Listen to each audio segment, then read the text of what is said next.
Good afternoon, everyone. Sorry it's a little bit later in the afternoon. Chapter 8 will be flying practice. After breakfast the next morning, Drake went back underground with Griffith and other Dragon Masters. Why do we train all the way down here? Drake asked as they walked.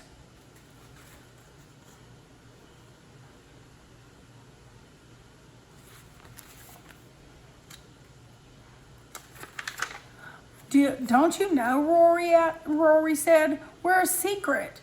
No one knows the dragons are here. No one knows the dragon stone is real, and no one knows about us. Drake looked at the wizard. It is true, Griffith said. The king does not want others to know about the dragons because he's building a dragon army? Drake asked. That is the king's business, not ours, said Griffith. He opened the door to the hallway of the dragon caves. Collect your dragons. We are going outside today. Hooray, yelled Anna, Rory, and Bo. But won't someone see us if we go outside? Asked Drake. No, we'll be hidden in the Valley of Clouds, said Anna. Hurry, go get Worm. Drake ran through the winding hallway to Worm's cave. Worm raised his head and looked at him. He reminded Drake of his nightmare. He shivered. Come on, Worm. We are going outside, Drake said as he opened the gate.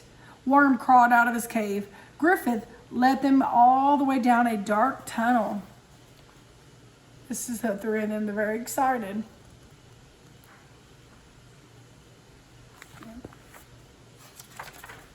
The tunnel opened up into a bright field of grass. Tall hills rose up on all sides. The sun, cheered Anna. She twirled around. Drake looked up at the sun and smiled. So what do we do out here? He asked. Anna grinned. We fly, she said. She patted Khepri on the head. Show him, girl. Khepri raised his long neck and flew straight up. She looped and swirled in the air. Drake watched her, shading his eyes from the sun. He had never seen anything like it.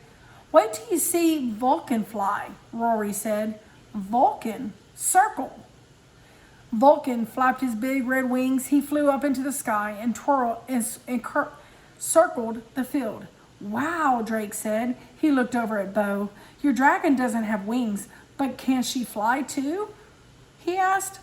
Bo nodded. She does not need wings, he said. Shoo, please fly. Shoo floated up off the grass. This is the one that's just going straight up into the sky.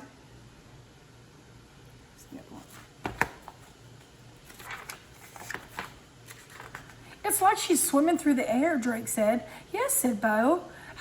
How she flies is very much like how one swims. She can ride the winds. Drake looked at Worm. His tiny wings did not look like they could lift him. What about you, Worm? He asked. Can you fly too? Worm just stared at Drake. He didn't flap his wings. He didn't even move. It's okay, Drake said. He thought of how scared Worm had been in the nightmare. We can watch the others. Drake sat on the grass. He put a hand on Worm's back. The dragon moved a little closer to him. Suddenly, the dragon stone felt warm on Drake's skin. He looked down. It was glowing. Drake looked around.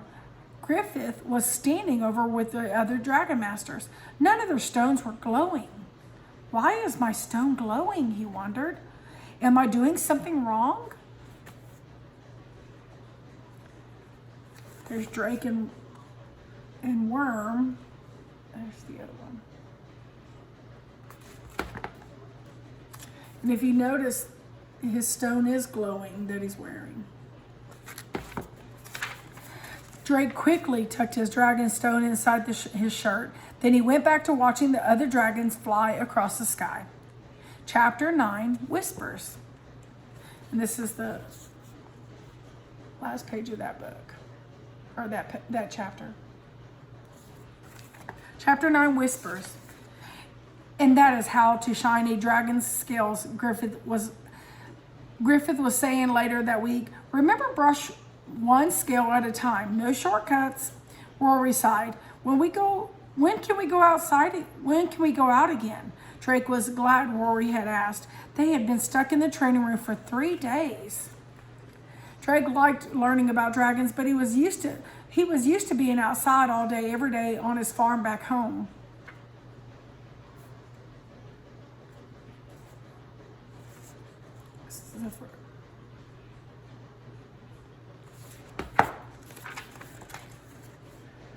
He was starting to forget that what the sun looked like.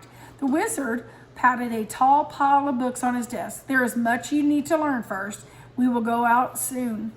We will go out again soon, Rory.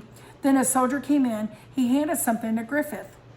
The wizard smiled. Drake, it is your letter for you. It is a letter for you. Read it out loud, Anna said. Drake quickly nodded to Griffith. Dear Drake, we are glad you are safe. We still don't know why the king brought you there. Can you tell us? Please keep writing so we won't worry. And thank you to your friend Bo for helping you write to us. Love, your mother. This is the soldier bringing the note to Griffith. There's the letter his mom wrote. Your mother sounds nice, Bo said. Drake's eyes started to burn. He held back his tears. Thanks, he said. May I send another letter to tell her about the dragons? You must not say anything about the dragons, Griffith said. The king's secret must be kept. The wizard stood up. Now it is time to shine your dragons. Let us go. As they were leaving the training room, Rory ran over to Anna. She started whispering to her. Drake kept an eye on Rory as they walked toward the dragon caves. She had a sneaky look on her face. He thought, what are she and Anna up to?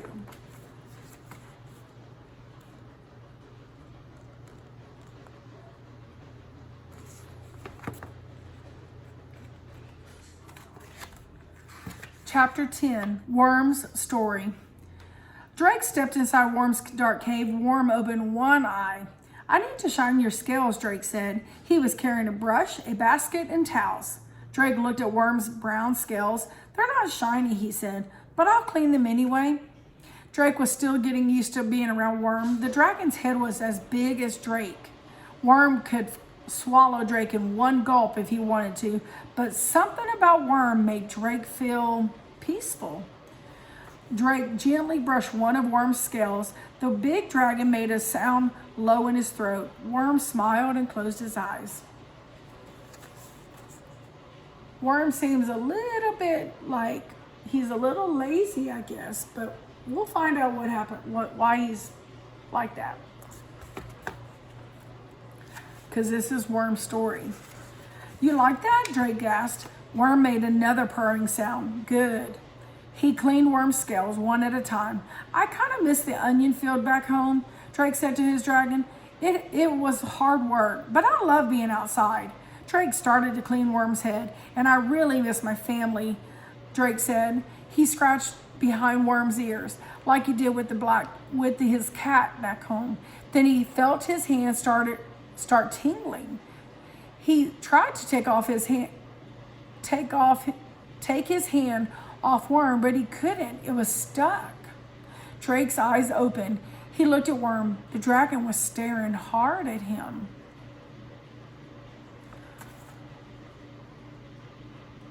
There he's cleaning, and then he put his hand on it. It's like it's stuck. Pictures popped into Drake's head. He saw the cave from his nightmare. He saw the explosion again. Before Drake had woken up, this time the pictures kept coming. Worm was trying to get out of the cave, but the other dragons were in the way. The soldiers rushed into the cave. Each soldier's shirt had a gold dragon sewn on it. The king's soldiers? Drake asked. The soldiers wrapped Worm in chains. They dragged him out of the cave. Ah!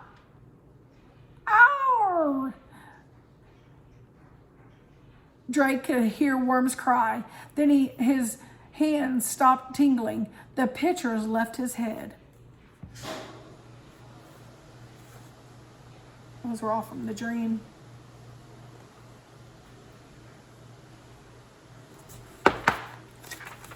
Drake looked at Worm. Did that really happen? Didn't the king's men take your did the king's men take your family take you away from your family? Just like they took me away from mine? Worm nodded. I'm so sorry, Drake said. He threw his arms around Worm's neck. Worm closed his eyes. All his life, Drake had looked up to King Roland. But why would the king's men treat Worm like a prisoner? Wondered Drake. Maybe he isn't such a good king after all.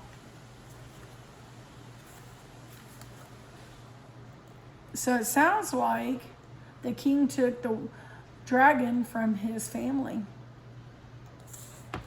Chapter 11 will be A Noise in the Night. I miss you. I'll see y'all tomorrow.